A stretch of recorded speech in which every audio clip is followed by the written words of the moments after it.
Assalamualaikum warahmatullahi wabarakatuh. Kami ingin menjelaskan mengenai studi fenomenologi mata kuliah metode penelitian yang beranggotakan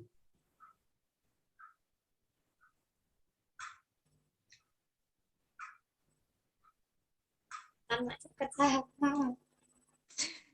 aku menang Mas Del. Ulang-ulang dari awal. Ya, cek pembira ini. Udah agak cekat. Assalamualaikum warahmatullahi wabarakatuh. Kami akan menjelaskan mengenai studi fenomenologi pada mata kuliah metode penelitian yang beranggotakan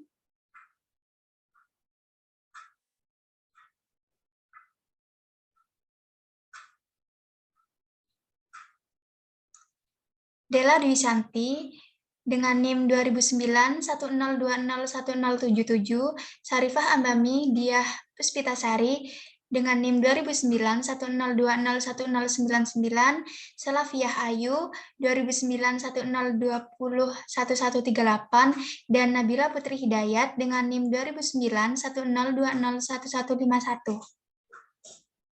Next.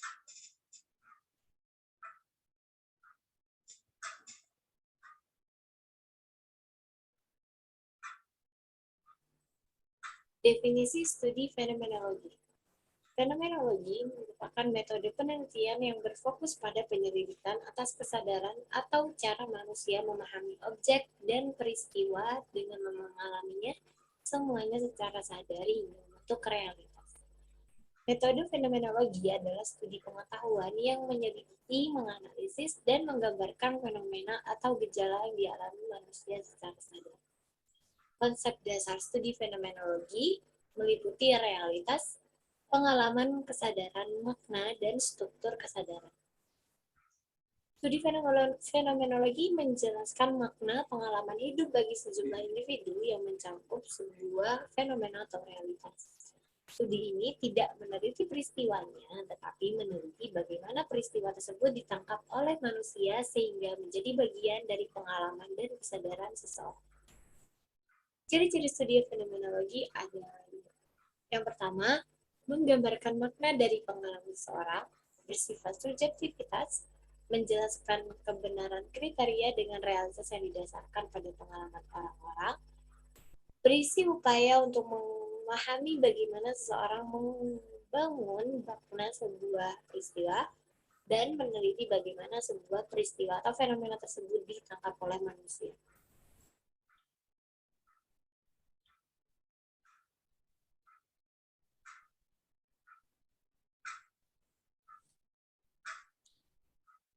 Langkah-langkah dalam melakukan riset fenomenologi.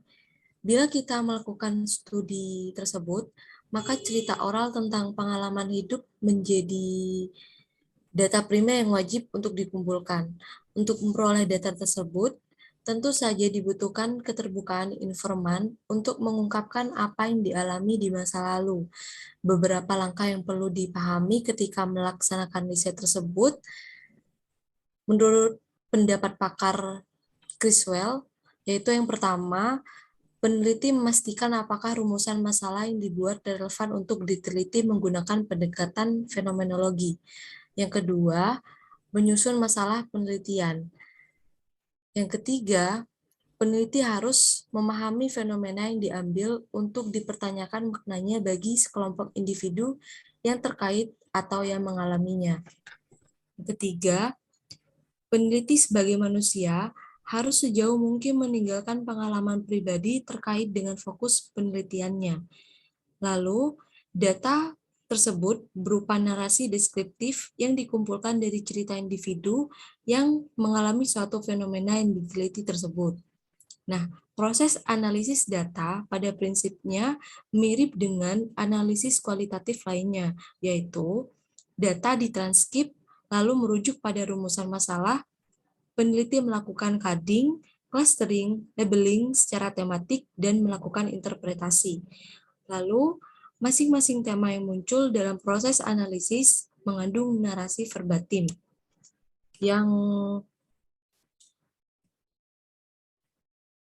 Selanjutnya, tujuan studi fenomenologi, yaitu untuk menggali kesadaran terdalam para subjek mengenal pengalamannya dalam suatu peristiwa, di mana mereduksi pengalaman individu terhadap suatu fenomena ke dalam deskripsi yang menjelaskan tentang esensi universal dari fenomena tersebut. Next. Kelebihan dari studi fenomenologi, yaitu yang pertama, perspektif unik. Ada beberapa nilai yang dapat ditemukan dalam memfokuskan penelitian pada bagian orang yang memandang suatu peristiwa atau fenomena, daripada hanya bagaimana fenomena itu ada dalam ruang hampa. Yaitu yang kedua, pemahaman. Mungkin manfaat terbesar dari peneliti fenomenologi adalah kenyataan bahwa hal itu dapat memberi kita pemahaman yang mendalam dan terperinci tentang suatu fenomena. Yang ketiga, kaya data. Karena data diperoleh dari cukup banyak individu, maka data yang dapat diterima seseorang melalui penelitian ini lebih kaya dan lebih mengesankan. Hal tersebut merupakan bentuk penelitian yang memungkinkan pendekatan yang benar-benar unik untuk memahami fenomena. Salah satu poin penting yang menjadi kelebihan dari studi ini adalah pengalaman yang tersembunyi di dalam aspek filosofis dan psikologis individu dapat terungkap melalui narasi, sehingga peneliti dan pembaca seolah dapat mengerti pengalaman hidup yang dialami oleh subjek penelitian. Gitu.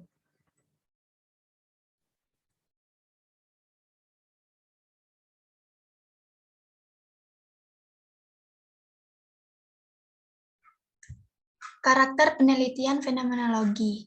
Menurut Muri, menyebutkan ada beberapa karakteristik penelitian fenomenologi sebagai berikut. Pertama, tidak berasumsi mengetahui apa makna sesuatu bagi manusia yang akan diteliti. Mereka mempelajari sesuatu itu. Kedua, memulai penelitian dengan keheningan atau diam untuk menangkap makna yang sesungguhnya dari apa yang diteliti. Ketiga, menekankan aspek-aspek subjektif dari tingkah laku manusia. Peneliti mencoba masuk di dalam dunia konseptual subjek agar mengerti bagaimana dan apa makna yang mereka konstruk di sekitar peristiwa dalam kehidupan sehari-hari mereka. Dan yang terakhir, ahli fenomenologi mempercayai bahwa dalam kehidupan manusia banyak cara yang dapat digunakan untuk menginterpretasikan pengalaman manusia melalui interaksi seseorang dengan orang lain, dan ini merupakan makna pengalaman realitas, sehingga konsekuensinya realitas dikonstruksi secara sosial.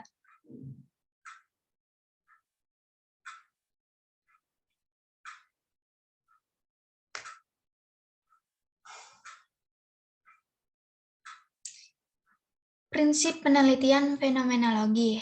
Stanley Dietz menyimpulkan 3 prinsip dasar fenomenologis. 1. Pengetahuan ditemukan secara langsung dalam pengalaman sadar. Kita akan mengetahui dunia ketika kita berhubungan dengan pengalaman itu sendiri. 2. Makna benda terdiri dari kekuatan benda dalam kehidupan seseorang. Bagaimana kita berhubungan dengan benda menentukan maknanya bagi kita. 3. Bahasa merupakan kendaraan makna. Kita mengalami dunia melalui bahasa yang digunakan untuk mendefinisikan dan mengekspresikan dunia itu.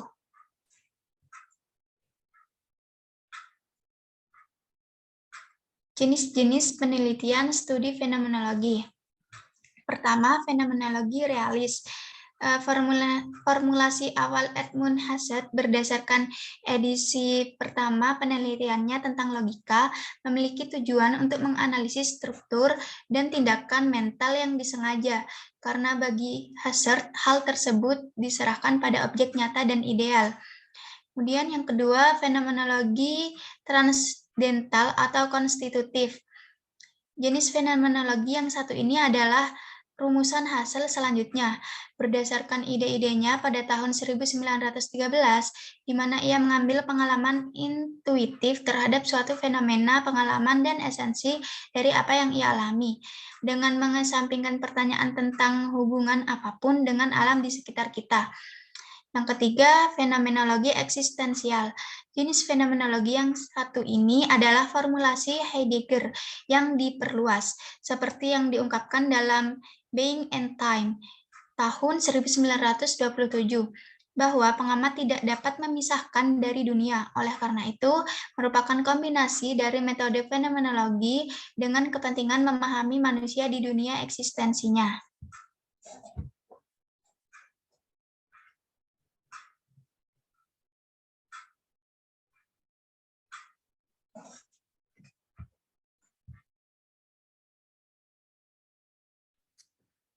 Kekurangan penelitian fenomenologi.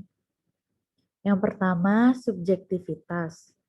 Menetapkan reliabilitas dan validasi dalam penelitian fenomenologi dapat menjadi tantangan tersendiri, sehingga ada kecenderungan penelitian bersifat subjektif. Yang kedua, bias. Bias yang ditimbulkan peneliti dapat mempengaruhi penelitian, dan ini terutama berlaku pada penelitian fenomenologis. Yang ketiga, presentasi hasil. Mempresentasikan temuan penelitian ini lebih sulit karena hasil penelitian dapat terbukti sangat kualitatif, yang membuatnya sulit untuk menyajikan temuan dengan cara yang dianggap berguna oleh praktisi. Selanjutnya, contoh studi fenomenologi. Yang pertama, fenomenologi pendidikan.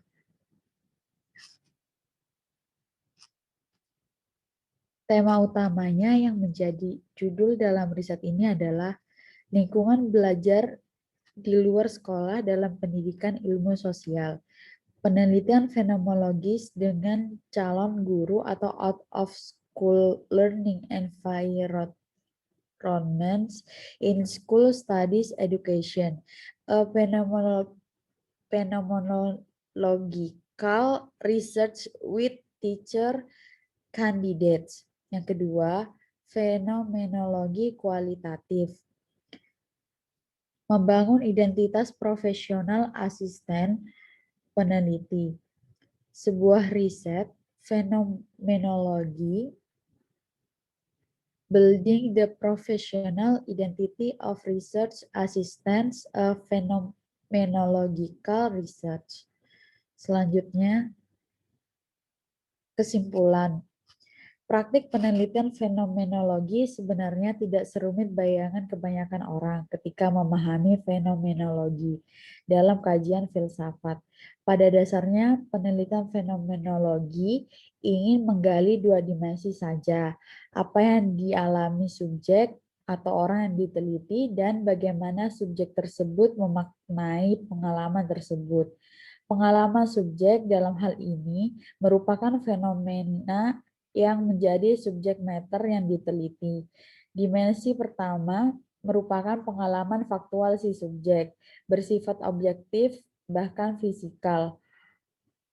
Sedangkan dimensi kedua merupakan opini, penilaian, evaluasi, harapan, dan pemaknaan subjek terhadap fenomena yang dialaminya. Baik, Sekian penelitian mengenai fenomenologi, penjelasan dari kelompok kami. Terima kasih. Wassalamualaikum warahmatullahi wabarakatuh.